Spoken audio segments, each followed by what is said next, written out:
Hello, I'm Mary Short, and I am joined by David Zmikly. Hi, David. Hi, Mary. Thank you for your time today. Oh, I'm happy to be here. I'd like to ask you a few questions about your experience with A Course in Miracles. Okay. So, how long have you been a student, and how did you get started? Well, I've been a student of searching for God for 24 years. So in the year 2000, I sat down one day. I got home from work and I just sat down. I said, God, I don't believe in religion. It just doesn't resonate with me. But I believe that you're there. I believe there's a power that's greater than me. And if you can show me a way to be happier, I'm willing to follow. And within a month, I was introduced to a lady who, after talking with her for quite a while, and she understood where I was at in my life, the Holy Spirit suggested through her, she had just recently gone through a program called Landmark Education, which is an international program, and recommended that I go to that, which I did the following month. And that was the beginning of opening, starting to open the mind and open the heart. And from there, it's kind of like, the cliche, the yellow brick road. Things were just put in my path, books and CDs, lots of books and CDs and movies and documentaries and people and interviews and just things that just kept, opening up my mind. And it was interesting. I knew I was being guided, but I didn't really understand all of it. And one day I lived in the Metro Detroit, Michigan area at the time. And I'm driving through a neighborhood one day. And I come up to an intersection. I just come up to the intersection. I stopped and I looked up, and I got to show you the signs Jesus gave me. So you want to read this from the bottom up. Okay. Tell me what it says.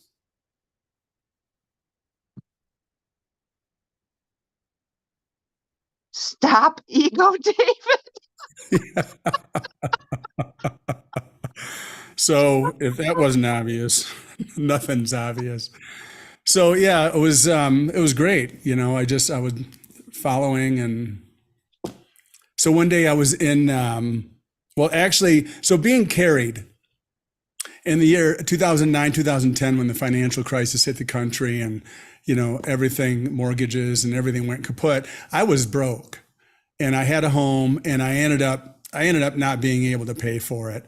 And so it was going to go into foreclosure. Well, the banks were so overwhelmed that they couldn't get to foreclosures for 3 years.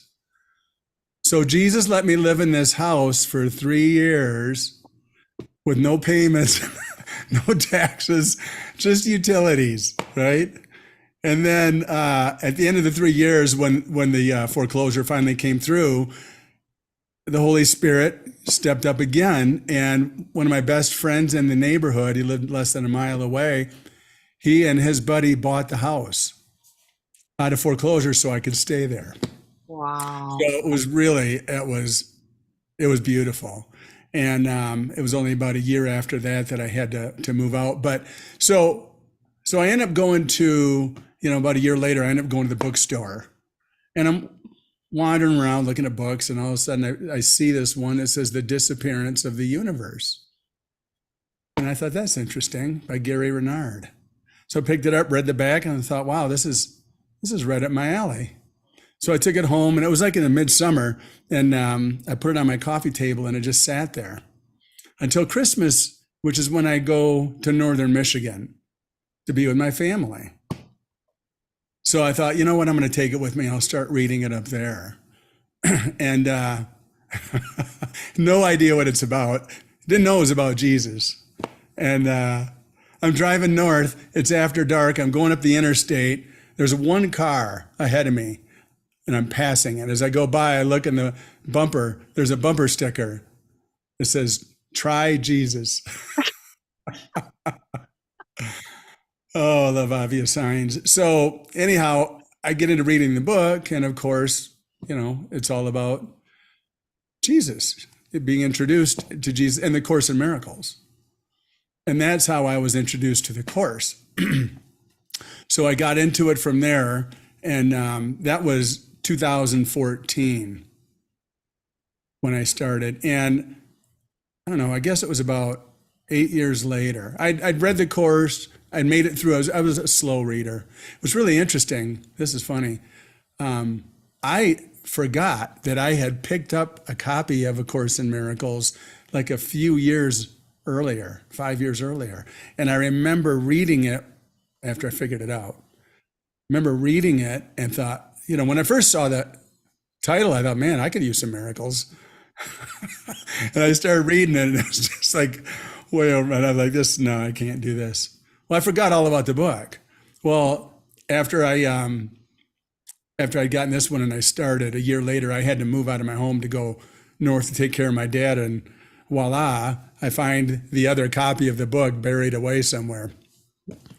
But anyhow, so yeah, I was a slow reader, took my time with it. After about 8 years, I was guided to some videos of Ken Wapnick. And I thought, wow, this is cool. So I watched all kinds of YouTube videos on Ken Wapnick. And that's after, by the way, I read all of Gary's books, like 4 of his books, which were pretty inspiring for me. And then got onto Ken Wapnick, and I watched many of his videos. And after a while, and I had a friend that was a mighty companion, and he was involved. I got him involved at the same time, so we started reading at the same time. And then after watching Ken for a while, I just thought, it'd really be nice to connect with somebody, a teacher who's really into the Course and who's alive, because Ken had passed away. And it wasn't long after that, I was guided by the Spirit to one of David Hoffmeister's videos. So that just really rang true, really resonated. And I started, researching and watching as many of his videos as I could get. And then I connected with the Living Miracles community. And he was doing, this was after COVID, he was starting to do the online monthly webinars, monthly retreats, 3-day retreats. So I got involved with those. And for 3 years, I did monthly retreats and watched his movies with him, Awakening with Movies. And then I ended up going to the monastery, no, not the monastery, La Casa de Milagros in Chapala, Mexico. And I did the mystery school there, and that was an amazing experience. So it's all led me, on this beautiful path, not knowing how I was going to get where I was going or where I was going, but I just knew. And David he was really emphasizing following the voice, hearing and following the voice. And I had such a resistance. Unbeknownst to me, I had a resistance to hearing the voice, but I didn't want to be told what to do. So I thought, this forgiveness thing, I can do that. I like forgiveness, but I don't want anybody to tell me what to do. But that's kind of where I was when I first started with him. And then 3 years later, I was more open to it. But I still wasn't hearing the voice the way that I thought I should or wanted to. But I know that I was being guided by the voice all along, because that's what brought me to where I was. And just a beautiful, it was a beautiful path. And I love David, and I love Living Miracles Group. Mhm. Wow, what a beautiful journey you've had so far. Yeah. And how were you guided to the light circles then? Well, so in August, it's like towards the end of August, 2 years ago, so it'd be 22.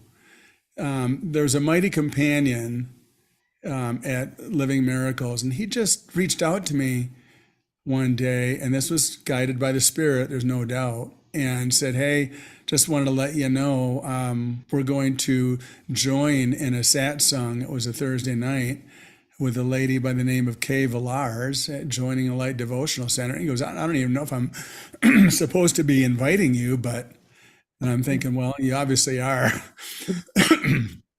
So he sent me the information. Excuse me, and yeah, and I joined that following evening, Thursday night, the first satsang with Kay, and was really intrigued by what she had to say, mainly because, I really wanted to learn to hear the voice because I wasn't hearing it myself. Like I wasn't hearing it in my mind the way others were, or I was told I could be. And, Kay's emphasis was about hearing the voice. And I ended up buying her book, ACIM Jesus, A New Covenant, which was beautiful. And I watched her videos and, read through her website. And I was just like, it made so much sense what she was talking about in terms of being guided by Jesus to look at desires. Because everything started with a desire, and then beliefs came from desires. So it made sense that to really heal the mind the quickest way possible would be to look at the desires with Jesus and to give them up to miracles, to heal a desire with a miracle. So yeah, that's what has really intrigued me about joining light. Yeah, wonderful. So, what have you noticed about your experience of hearing the voice for God from participating in light circles? Yeah. Well, what's really interesting is in 3 weeks' time of because I did the first satsang, and then they told me about the light circles. So it's a few days later, I got acclimated and started participating. And after 3 weeks, I remember I was on another satsang, and Kay was telling me, "You can hear the voice." I says, "Well, I can't hear it." And she said, "Well, let's just ask everybody." And David, can David hear the voice? And everybody's like, "Oh yeah." And that evening, after the satsang was over, I was getting ready to go to bed, and I just said, "Okay, Jesus, I'm going to try this out. Is there anything you want me to do before I go to bed?" And I just paused and listened, and I clearly in my mind heard page 346. That's all I heard. And I opened up the text of the course to 346, and the first paragraph was relevant to the satsang that Kay gave that evening. And it was like, wow. So I guess to answer your question, the light circles have really helped me to focus. Well, first of all, joining is key, I've learned. I can hear anyone can hear the voice for God much more clearly by joining with a brother or a group of brothers. It's like all the antennas connect together and the voice is amplified. So I've learned that I can hear the voice, and I've learned that Jesus helps to guide me on whatever the desire is that we're given to look at, and we're meditating on. I'm in collaboration with Jesus, and he's telling me whether or not I still have the desire. Am I ready for the miracle? Jesus, will you show me that this desire has no value? Jesus, do I value the desire more than I value the love of God? And I just listen for the answers. It's easy to consciously go to the ego and, make up the answer if I want, but I've learned to listen and let the answer come from him, because I don't really know what's going on in my subconscious mind. I have no access to it, only he does. And so he guides me in each light circle to the miracle. And the beauty of it is that he's there to do it, to help me do it and help me get the miracle. All I have to do is be willing. It's really quite amazing. Yeah, it's beautiful. So, what have you learned about performing miracles from Jesus in the light circles? Well, I don't think I can do it without him. I think that's what I've learned the most. You know, I've learned that well, I guess there will come a point, my understanding is when my mind is purified enough, there will come a point where I can really rely on him and accelerate the process. But getting started, I needed the help of my brothers, and I needed the help of Jesus, the ultimate brother. And yeah, I've learned that I really need to depend on him, just lean on him and trust in him. I think that's a big one, because coming from growing up in Catholicism, I didn't have any trust at all. I never had a relationship with Jesus. And it's funny, when I was driving up the road and I told you I saw that bumper sticker, "Try Jesus," I'm like, I know what that means, and this is something I'm going to have to do. And so I've learned to trust, and that trust continues to build. But I think that most of all, I don't know that there's if there is, I'd love to know about it, but I don't know that there's a faster way to heal the mind than to collaborate with Jesus and let him choose the desires I need to look at for me, because he knows the combination lock of the ego. I don't. So looking at the desires, taking them all the way to the miracle, releasing them with his help to the miracle, and that part that is healed, and it's just a continued effort. And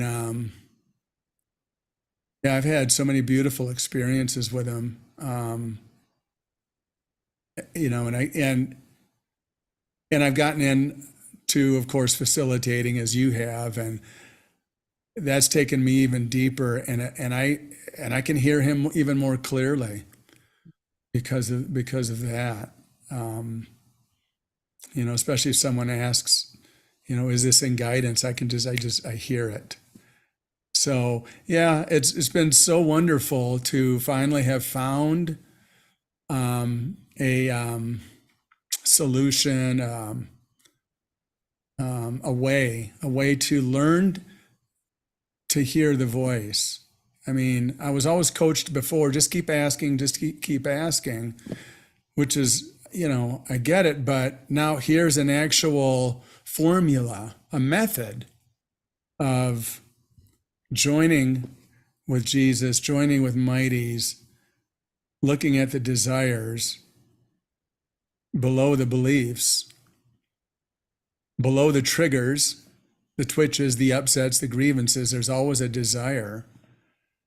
And, the Buddha said, desirelessness is nirvana. So why not work on taking out the desires? I mean, Jesus said in the Course, the truth will be returned to your awareness by your desire, as it was lost by your desire for something else. So yeah, I don't know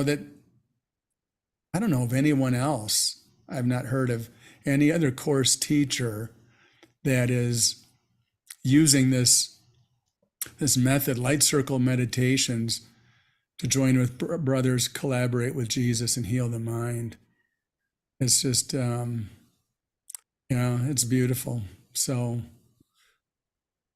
So I continue. Onward hope. Onward. Yeah. Thank you so much, David, for your very inspirational journey, for sharing it with us, and signs and wonders everywhere. Yeah. Well, thank you for having me and for yeah, for letting me share with you. I really appreciate it. Thank you. Okay.